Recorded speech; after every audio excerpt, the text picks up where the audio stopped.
ठिकाणी ऐश्वर्य देशपांडे जे हॉकी जो लहानपणापासून खेळत आहेत, लॉयला स्कूलपासून खेळत आहेत आणि इथं क्रीडा प्रबोधिनीमध्ये आता प्रॅक्टिसला सेशनसाठी येत आहेत. MPSC ची सराव ते आता हे करत आहेत.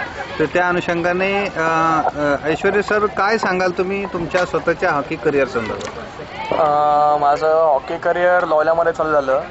मेनली मिलिंद क्षीरसागर आणि रोहन जावळे हे दोघं मला प्रशिक्षक म्हणून लाभले छोटेपणापासून, आणि आता अजित लाकर सरांच्या अंडर प्रॅक्टिस करतोय ओलिम्पियन. तर तुम्ही साधारण किती वर्षापासून खेळताय हॉकी? 5वी-6वी पासून लॉयलामध्ये आम्हाला स्पोर्ट्स कंपल्सरी असतं, त्यापासून हॉकी खेळतोय. Football, hockey.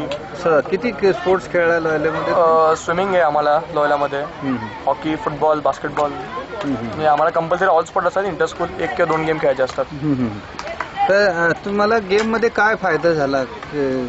गेम मध्ये येऊन वेळ गेला की हेल्थ? नाही, हेल्थचा तर फायदा होतोच, पण मी टीम स्पिरिट शिकलो इकडे येऊन.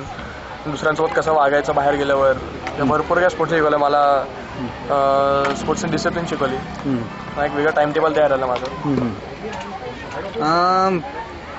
आता तुम्ही जी हॉकी पाहिली नॅशनल लेवलची, तर त्या हॉकीमध्ये आणि तुम्ही स्वतः खेळता त्याच्यामध्ये काय फरक जाणवला? खूप फरक आहे. अजून प्रॅक्टिसची गरज आहे आपल्याला, कारण बाहेरची हॉकी चालते आणि आपली हॉकी इकडं जमीन आसमानचा फरक आहे त्याच्यात. अजून खूप प्रॅक्टिसची गरज आहे आणि खूप लांब जायचं अजून मला. धन्यवाद ऐश्वर्य. या ठिकाणी आपण NSCC स्पोर्ट्स YouTube चॅनलला आपली मुलाखत दिली त्याबद्दल धन्यवाद. थँक्यू.